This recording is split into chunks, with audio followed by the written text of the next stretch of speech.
After I finish tapping, we got about another week to go. This hole will actually close up and heal.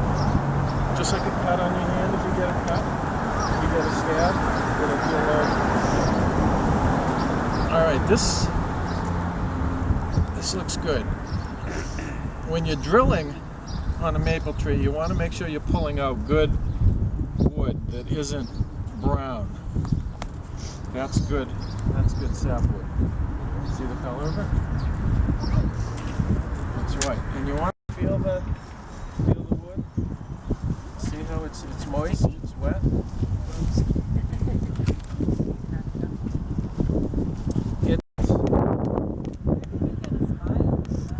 I get them at Agway and Franklin. Okay. Boiling down some sap. This container, what I'm going to show you, is the end result of about 35 gallons of sap. This is 5 gallons. 5 gallon container. And this is what I have. Want to take a look at it? Everybody can take a look over here. And this has about an hour to go. See how it's changed the color? So don't get too close. That clear bottle over there looks like water. What's this?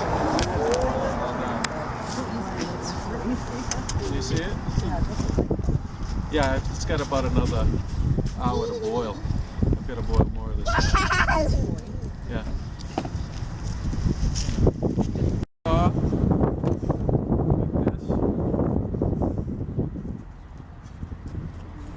What I do is I just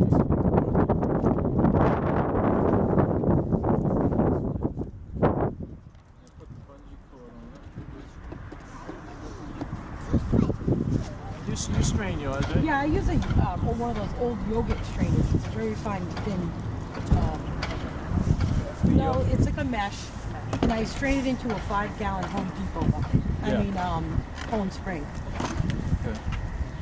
You get a lot of stuff you get from the stuff in the tap. The straining, what the straining does is it prevents impurities, bark, insects, impurities from getting into. Folks that arrive late, I'm going to go all over again. We don't care where you're at. We just pass it through. Oh, okay. Take wherever we're at. Okay. Well, I can let you tap a tree as well. What's that blue thing?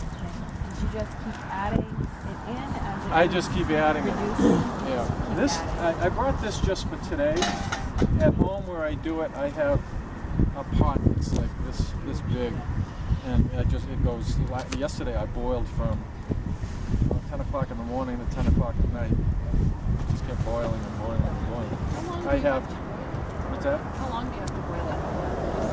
Well, the key thing to remember is 40 gallons of sap makes 1 gallon of syrup. So that's what I do to keep it easier in my head. You know, this holds 5 gallons, this container here. So that's what I do. But for someone that's at home and you're doing smaller amounts, you can just figure out the calculations, 40 to 1, 40 to 1. Did that answer your question? Okay. And the best way to boil off the sap is to have the largest, allow for the largest surface area. This is a very small surface area, and I shouldn't keep it covered, but I am today because the kids are here. When I do it at home, the cover stays off, because what you want is that steam. You want to evaporate the water and leave the sugars, basically. So we're going to. Dan, could you? We're just going to filter that through. Can you back up a little, buddy? So do you put the ice in the bucket yesterday? I use the ice as well. I'll just let the ice thaw out. No, the ice is the sap that actually froze last night. Oh, really? Because yesterday when I came for exercise class, I saw like lot of ice. So Yeah. I thought maybe you had put ice No, there, no? no, the ice, it's just got such a high content Oh. of water in it. Water, There's okay. actually only about 2% sugar in Oh. the sap. Oh, That's okay. why you have to boil it down and boil the water off. Yeah, because I saw like half the bucket full with like ice. So Yeah. I was wondering, like, but I got the timing wrong. I thought you were starting at 10:30, so Yeah. I was late. Sorry. Yep. No, and this is what we have. Yeah. It looks like water. What I'm going to do carefully. Kids, if you ever want to do this, when it comes to the boiling, or if you want to tap trees, when it comes to the boiling process, you have to let your parents do it because it is dangerous. You're dealing with hot liquids. So we just take this into here. Pour that in. I'm doing it on a small scale right now, but at home I do it on a larger scale. See? Indiana Jones. Oh! Indiana Jones. In case you're That's interested. official. I could have worn my. Who's the old the old cartoonist? Dudley Do-Right in the Canadian. The Maori, yeah, I think so. Yeah, I should have worn his hat. The maple leaf. Yeah, that was on Bullwinkle, I think. All right, we watching? This is the last one I'm gonna do. We got one. Let's see what we got. I want to find a nice. This here's a good spot, right here. Can you all see?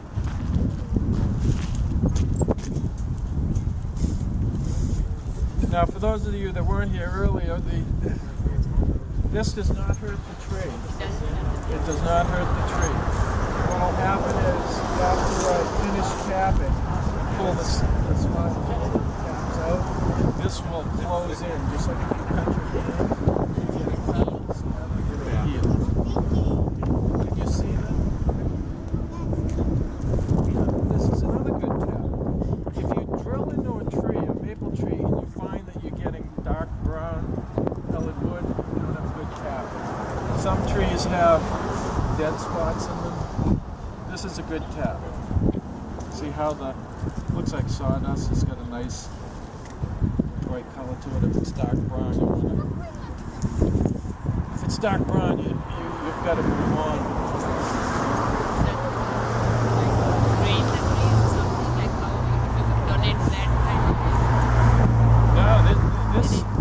Some trees actually draw. Yeah, this has got a good draw on it. Some trees draw up to 400 gallons of water a day from the ground. So me taking 1 or 2 gallons a day is not going to impact. What's that? Really? Yeah. Oh wow. Yeah, like I was just saying, some of the sap's dripping off. They pruned these trees the other day. Some of the tropical sap's dripping off the prune cuts. And you weren't here earlier, but the maple tapping procedure in the Northeast here originated with the American Indians. They're the first ones that did it. You make it a single tree. It's every 12 inches. First, the tree has to be 12 inches. All right, now I'm going to talk real quickly about some problems that we're having with maple trees right now. One of the biggest problems is this insect. It's called the Asian longhorn beetle. This insect was imported from Asia. It came in on pallets on cargo ships back in the early mid 1990s. They speculate it arrived in Worcester, and many of you know the history of what happened in Worcester with the maple trees. Not only the maple trees, but pretty much every tree in the city where the contamination was or the insect arrived.